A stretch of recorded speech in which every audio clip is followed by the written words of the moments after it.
உடுமலை அருகே கோழி திருடியதாக 2 இளைஞர்கள் மரத்தில் கட்டி வைத்து தாக்கப்பட்டது அதிர்ச்சியை ஏற்படுத்தியது. திருப்பூர் மாவட்டம் உடுமலை அருகே திருட்டு சம்பவத்தில் ஈடுபட்டதாக கூறி 2 இளைஞர்களை மரத்தில் கட்டி வைத்து சிலர் தாக்கியது பரபரப்பை ஏற்படுத்தியது.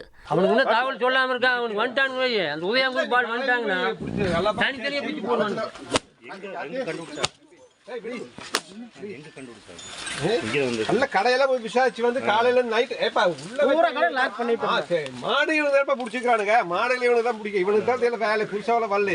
மானுப்பட்டியைச் சேர்ந்த கார்த்திக் குமார் மற்றும் கருப்புசாமி ஆகிய 2 இளைஞர்கள் கோழிகள் மற்றும் மின்சார வயரை திருடி வந்ததாக கூறப்படுகிறது. இந்நிலையில் இருவரையும் சிலர் மரத்தில் கட்டி வைத்து சரமாரியாக தாக்கினர்.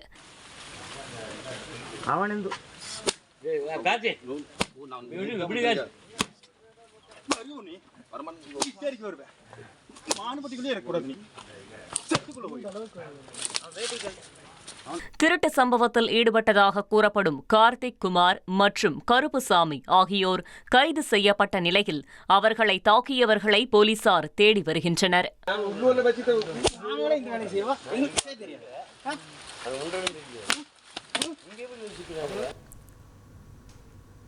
ஜார்ஜியாவில் அவசரமாக சாலையில் குட்டி விமானம் தரை இறங்கியதால் பரபரப்பு ஏற்பட்டது.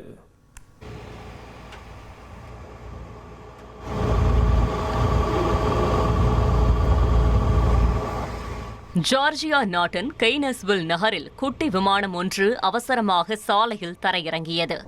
வானில் விமானம் பறந்து கொண்டிருந்த போது அதில் தொழில்நுட்ப கோளாறு ஏற்பட்டதை உணர்ந்த விமானி உடனடியாக சாலையில் விமானத்தை தரையிறக்கினார். போக்குவரத்து நெரிசல் மிக்க சாலையில் குட்டி விமானம் தரையிறங்கிய நிலையில் அவ்வழியாக சென்ற வாகனங்கள் மீது மோதி சிறிய அளவில் விபத்து ஏற்பட்டது. இதில் விமானத்தின் முகப்பு பகுதியும் கார் ஒன்றும் சேதமடைந்த போதிலும் அதிர்ஷ்டவசமாக யாருக்கும் எந்தவித காயமும் ஏற்படவில்லை என தகவல் வெளியாகியுள்ளது.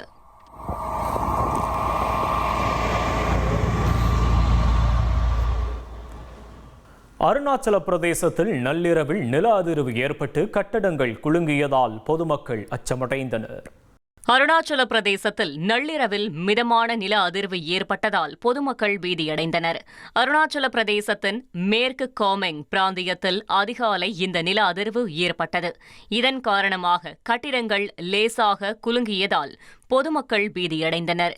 இந்த நில அதிர்வானது ரிக்டர் அளவுகோலில் 3.1 பதிவானதாக தகவல் வெளியாகியுள்ளது.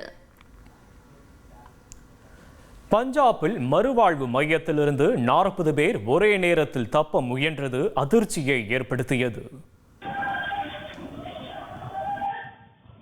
பஞ்சாபில் போதை மறுவாழ்வு மையத்திலிருந்து 40 பேர் தப்ப முயன்றதால் பரபரப்பு ஏற்பட்டது.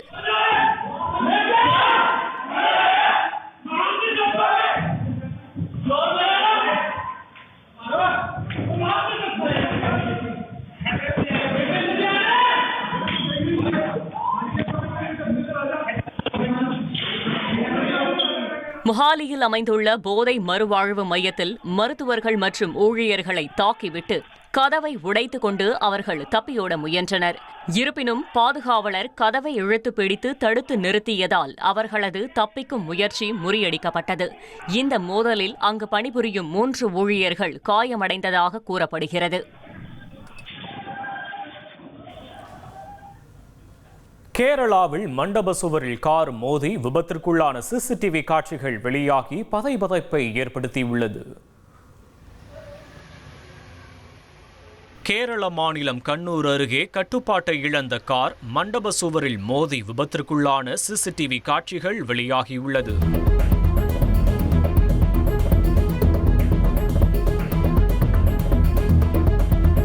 காரில் பயணித்தவர்களுக்கு லேசான காயம் ஏற்பட்ட நிலையில் காரை பறிமுதல் செய்த போலீசார் விசாரணை நடத்தி வருகின்றனர்.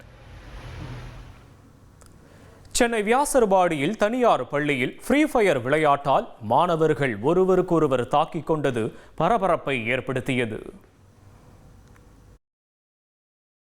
சென்னையில் ஃப்ரீ ஃபயர் விளையாட்டால் பள்ளி மாணவர்கள் ஒருவரை ஒருவர் தாக்கிக் கொண்டனர்.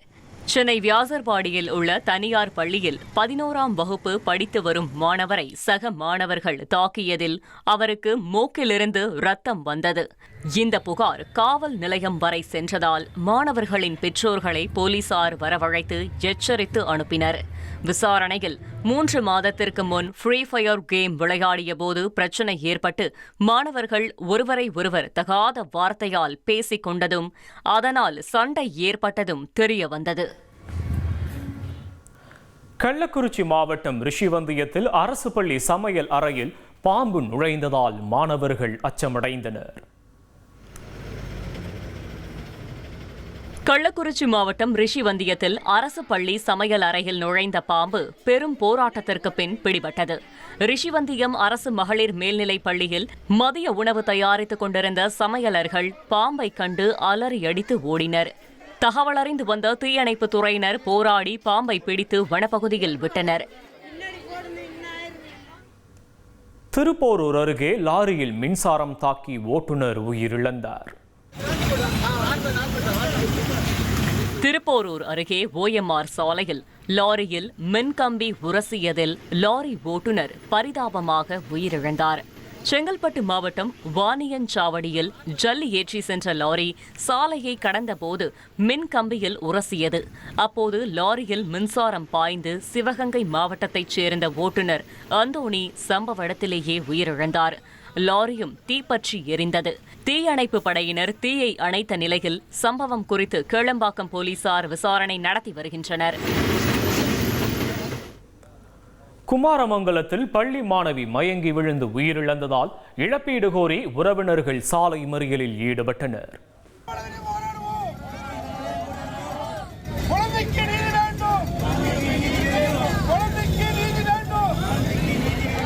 நாமக்கல் அருகே பள்ளி மாணவி மரணத்தை தொடர்ந்து குடும்பத்தினர் இழப்பீடு கோரி சாலை மறியலில் ஈடுபட்டனர்.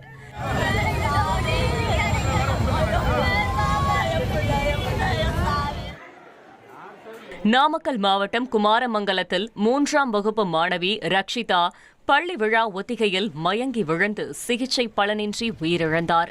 அவரது மரணத்தில் மர்மம் இருப்பதாகவும் 20 லட்சம் ரூபாய் இழப்பீடு வழங்க வலியுறுத்தியும் குடும்பத்தினர் சாலை மறியலில் ஈடுபட்டனர்.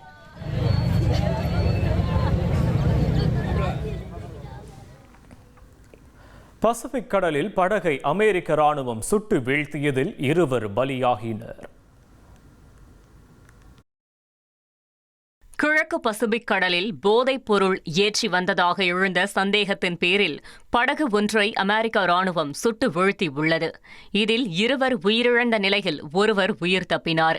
இது தொடர்பான செயற்கைக்கோள் வீடியோவை அந்நாட்டு ராணுவம் வெளியிட்டுள்ளது. அண்டை நாடுகளிலிருந்து அமெரிக்காவிற்கு போதைப் பொருள் கடத்தப்படுவதாகவும் அதற்கு கடிவாளம் போடுவதில் உறுதியாக இருப்பதாகவும் அதிபர் டிரம்ப் தெரிவித்திருந்த நிலையில் இத்தகைய அதிரடி நடவடிக்கைகளை அந்நாட்டு ராணுவம் மேற்கொண்டு வருகிறது. தைவானை சீன போர் விமானம் சுற்றி வளைத்ததால் அங்கு போர் பதற்றம் நிலவுகிறது. தைவானில் சீனாவுக்கு சொந்தமான 4 போர் விமானங்களும் 8 கப்பல்களும் வலம் வருவது அந்த பிராந்தியத்தில் பதற்றத்தை ஏற்படுத்தியிருக்கிறது. சீனாவின் அண்டை நாடான தைவான் இறையாண்மை மிக்க தனி பிரதேசமாக இருந்தாலும் அதை தங்களுடன் இணைப்பதில் சீனா தீவிர ஆர்வம் காட்டி வருகிறது. இந்த சூழலில் தங்கள் நாட்டை சுற்றிலும் சீனாவுக்கு சொந்தமான 4 போர் விமானங்களும் 8 கப்பல்களும் வலம் வருவதாக தைவான் தெரிவித்துள்ளது. 8 பேர் கொண்ட ஐரோப்பிய நாடாளுமன்ற குழு உறுப்பினர்கள் தைவானில் சுற்றுப்பயணம் மேற்கொண்டுள்ள சூழலில் அந்நாட்டுக்கு சீனா அச்சுறுத்தல் விடுத்திருப்பது பதற்றத்தை அதிகரித்துள்ளது. கன்னியாகுமரி மாவட்டம் புதுக்கடை அருகே சொகுசு வாழ்க்கைக்கு ஆசைப்பட்டு மூதாட்டியிடம் 5 சவரன் தங்கச் சங்கிலியை பறித்து சென்ற சகோதரர்கள் சிக்கினர். கன்னியாகுமரி மாவட்டம் புதுக்கடை அருகே வாய்க்காலில் குளித்துக் கொண்டிருந்த மூதாட்டியிடம் 5 சவரன் தங்கச் சங்கிலியை பறித்துவிட்டு தப்பி சென்ற அண்ணன் தம்பியை போலீசார் கைது செய்தனர். விழுந்தியம்பலம் குஞ்சக்கோடு பகுதியில் உள்ள வாய்க்காலில் ஞான செல்வம் என்பவர் குளித்துக் கொண்டிருந்தார். அப்போது வழி கேட்பது போல் அங்கு வந்த தேவிகோடு ஜிஜின் மற்றும் அனுமோன் ஆகியோர் ஞான செல்வம் அணிந்திருந்த 5 சவரன் தங்கச் சங்கிலியை பறித்துக் கொண்டு பைக்கில் தப்பினர். பின்னர் கேரளாவில் பதுங்கி இருந்த இருவரையும் போலீசார் கையும் களவுமாக கைது செய்தனர். விசாரணையில் சொகுசாக வாழ ஆசைப்பட்டு திருடியதும் முதல் முயற்சியிலேயே போலீசில் சிக்கிக் கொண்டதும் தெரியவந்தது. கச்சத்தீவு அருகே 10 காரைக்கால் மீனவர்களை ராமேஸ்வரம் மீனவர்கள் சிறைபிடித்த சம்பவம் அதிர்ச்சியை ஏற்படுத்தியுள்ளது. கச்சத்தீவு அருகே மீன்பிடித்துக் கொண்டிருந்த காரைக்கால் மீனவர்கள் 10 பேரையும் ஒரு விசைப்படகையும் ராமேஸ்வரம் மீனவர்கள் சிறைப்பிடித்த சம்பவம் பரபரப்பை ஏற்படுத்தியுள்ளது. காரைக்கால் மீனவர்கள் 10 முதல் 15 நாட்கள் வரை கடலில் மீன்பிடிக்கும் பணியில் ஈடுபடுவதால் தங்கள் வாழ்வாதாரம் பாதிக்கப்படுவதாக ராமேஸ்வரம் மீனவர்கள் குற்றம் சாட்டியுள்ளனர். 100க்கும் மேற்பட்ட காரைக்காலை சேர்ந்த விசைப்படகுகள் வார கணக்கில் தங்கி தனுஷ்கோடி ராமேஸ்வரம் பகுதிகளில் மீன் பிடிக்கிறதுனால எங்களுடைய வாழ்வாதாரம் முற்றிலுமாக அழிக்கப்பட்டு எங்களுடைய தொழிலை முடக்கப்பட்ட இந்த நிலையில் இன்றைக்கு காரைக்காலை சேர்ந்த கிளிஞ்சல்மேடை சேர்ந்த ஒரு படகை நாங்கள் எங்கள் மீனவர்களை இன்றைக்கி பிடிச்சி கொண்டு வந்திருக்கோம். அரசு அதிகாரிகள் துரித நடவடிக்கை எடுத்து அத்துமீறி ராமேஸ்வரம் மீனவர்களுடைய வாழ்வாதாரத்தை அளிக்கக்கூடிய இந்த காரைக்கால் மீனவர்கள் மீது கடுமையான நடவடிக்கை எடுத்து இவர்கள் இந்த பகுதியில் தங்கி மீன் பிடிக்கிறத தடுத்து நிறுத்தணும்.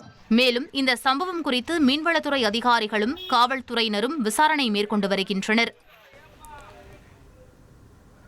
கருங்கல் அருகே இரும்பு கடையில் எடைக்கல்லை சிறுவர்கள் திருடியது அதிர்ச்சியை ஏற்படுத்தியுள்ளது.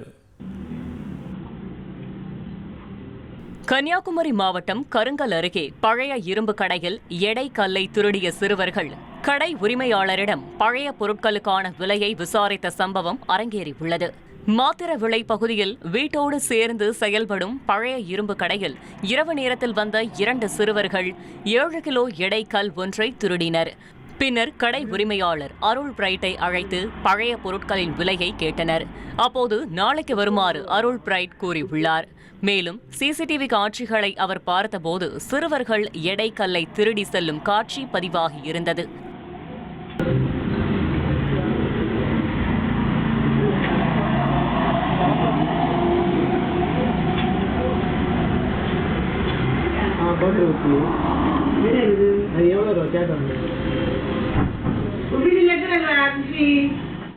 இது தொடர்பாக அருள் அளித்த புகாரின் பேரில் போலீசார் விசாரணை நடத்தி வருகின்றனர்.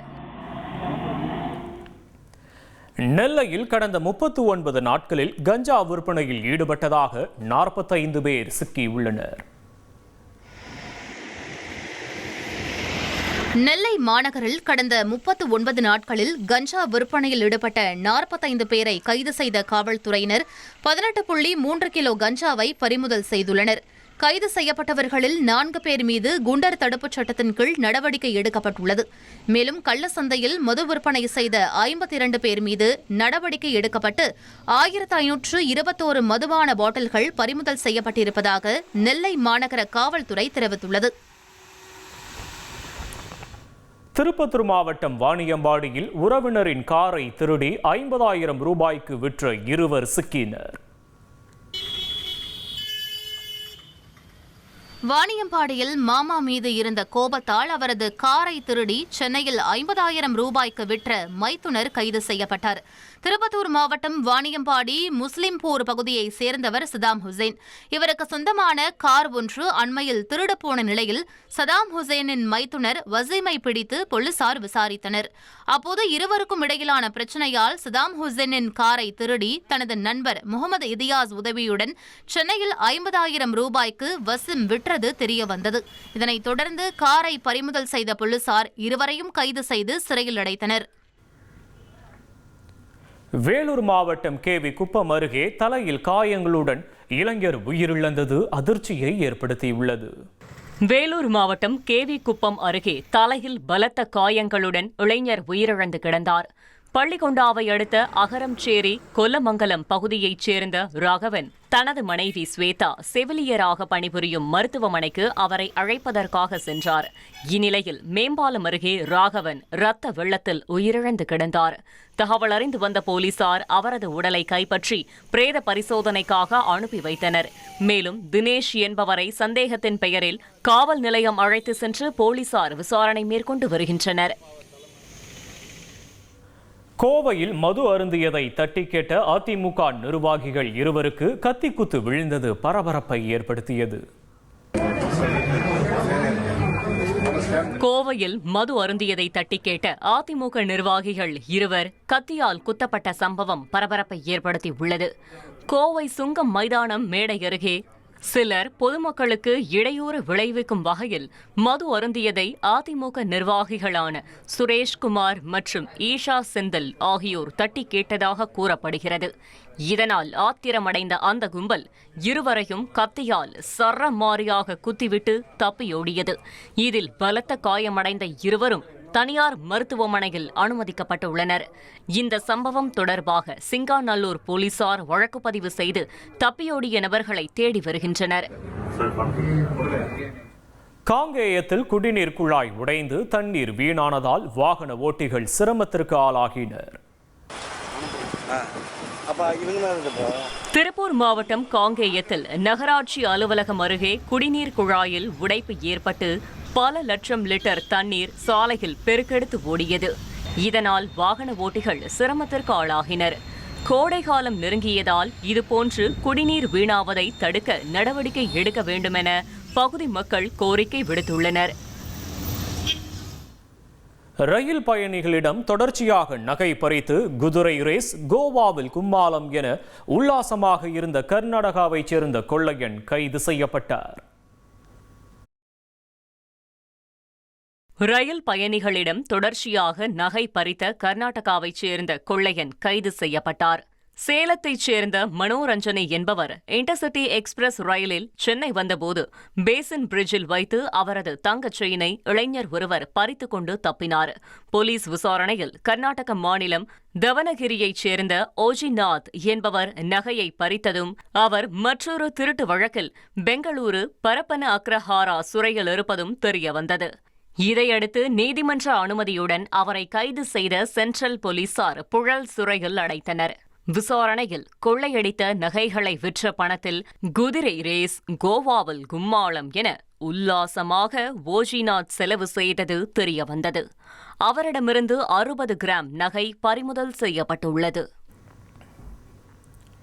சென்னை ஐயப்பன் தாங்கலில் ஆட்டோ ஓட்டுநரின் சாவுக்கு காரணமானவர்களை கண்டறிய முடியாமல் போலீசார் திணறுகின்றனர்.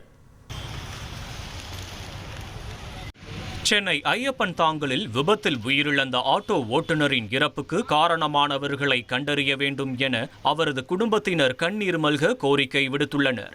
ஐயப்பன் தாங்கல் தொல்லியார் அகரம் பகுதியைச் சேர்ந்த ஆட்டோ ஓட்டுநர் செல்வம் செட்டியார் அகரம் பிரதான சாலை வழியாக நடந்து சென்றபோது வாகனம் மோதி உயிரிழந்தார்.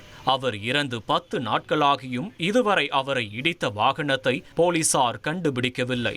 இதனால் விரைந்து விசாரிக்க கோரி செல்வத்தின் மனைவி வனஜா மற்றும் மகள்கள் போலீசாரிடம் முறையிட்டுள்ளனர். கண்ணு ஆபரேஷன் பண்ணி 1 மாசம் ஆகுதுப்பா.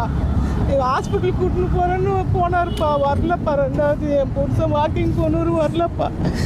எந்த வண்டி அடிச்சானோ தெரியலப்பா. அவங்கள கண்டுபிடிச்சி கொடுங்கப்பான்னு போலீஸ்ல வந்து கொடுத்தா யாரும் பதில் சொல்ல மாட்டேன்றாங்கப்பா. இதனிடையே விபத்து நடந்த பகுதியில் கண்காணிப்பு கேமரா இல்லாததால் குற்றவாளியை கண்டறிய முடியவில்லை என போலீசார் கூறியுள்ளனர்.